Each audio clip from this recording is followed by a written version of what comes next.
il va faire 33 ans sur la terre, mais il va faire 3 ans de ministère. Pendant 3 ans de ministère, il va impacter le monde entier. Pendant 3 ans de ministère, il va choisir 12 disciples, auxquels il va les former, et ces 12 disciples vont impacter, ils vont propager le message dans le monde entier. Chers frères et sœurs, il est dit, n'allez pas vers les païens, mais vers qui? Les brebis perdues. Les brebis perdues. Et ce sont ces brebis-là que Jésus envoie vers eux. Il envoie ses disciples vers eux et dit, allez, prêchez et dites, le royaume des cieux est proche. Bien-aimé, Yeshua te dit ce matin, Yeshua te dit à ce moment, à cette heure, ce jour, que allez, prêchez. Jésus dit, allez, il t'envoie en mission, allez, ne reste pas chez toi, ne reste pas dans ton environnement.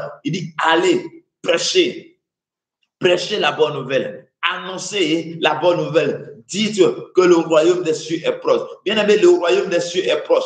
Mais pour que le royaume des cieux, nous sommes tous amenés à être dans le royaume. Nous sommes tous appelés à être dans le royaume des cieux. Nous sommes tous appelés à être dans le royaume des cieux. Et dans ce royaume, pour y arriver, il y a le chemin que Jésus a envoyé son fils.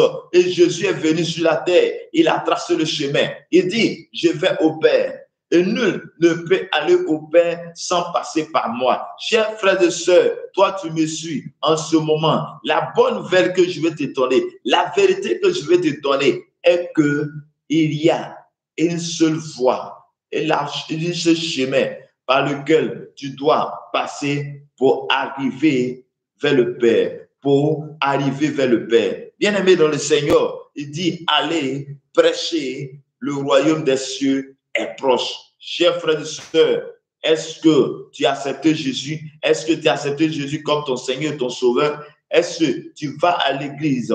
Mais est-ce que tu as accepté le Jésus? Parce que tout le monde, ce n'est pas tous ceux qui vont à l'église qui ont véritablement accepté le Christ. Parce que même dans l'église, il y a les sorciers. Même dans l'église, il y a les occultismes. Bien-aimés, ces personnes n'ont pas encore accepté Jésus. Oui, l'acceptation de Jésus, c'est dans son cœur. Oui, lorsque tu dis véritablement que le Seigneur, oui, il est vraiment le véritable, il est le maître des temps et des circonstances, chers frères et sœurs dans le Seigneur, Dieu est avec toi, la puissance de Dieu est ton partage. Je déclare par la grâce de Dieu que Dieu soit avec toi. Le verset 8 dit, allez. Il y a quelque chose, tu vas les accompagner. Il parle, tu vas les accompagner. Il dit, allez prêcher la bonne nouvelle. Mais le verset 8 de Matthieu chapitre 10, Jésus va dire, guérissez les malades. Chers frères et sœurs, dans ta mission sur la terre est de guérir les malades. Ressusciter les morts, bien-aimés. Et cet ordre est donné par Jésus, qui a donné le pouvoir. Ne dis pas que toi, tu ne peux pas.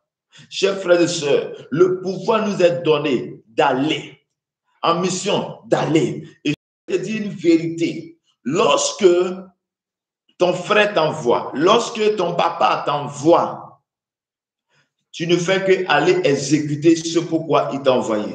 Tu ne fais qu'aller donner la commission pour ce pourquoi il t'a envoyé. Toi, tu n'as rien à voir dedans. Bien aimé, Jésus nous envoie sur la terre. Jésus nous envoie pour accomplir une mission. Et dans cette mission, nous devons obéir. Bien aimé, allez guérissez les malades. Ça veut dire que priez pour les malades au nom de Jésus. Et Jésus va les guérir.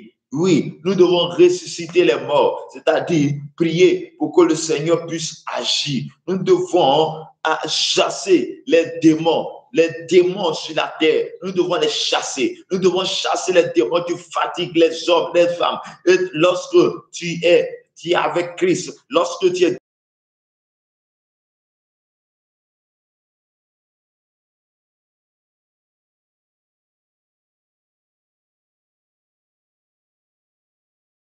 le démon va obéir. La Bible dit que lorsque Jésus se rend sur le territoire de Gadara, sur le territoire de Gadara,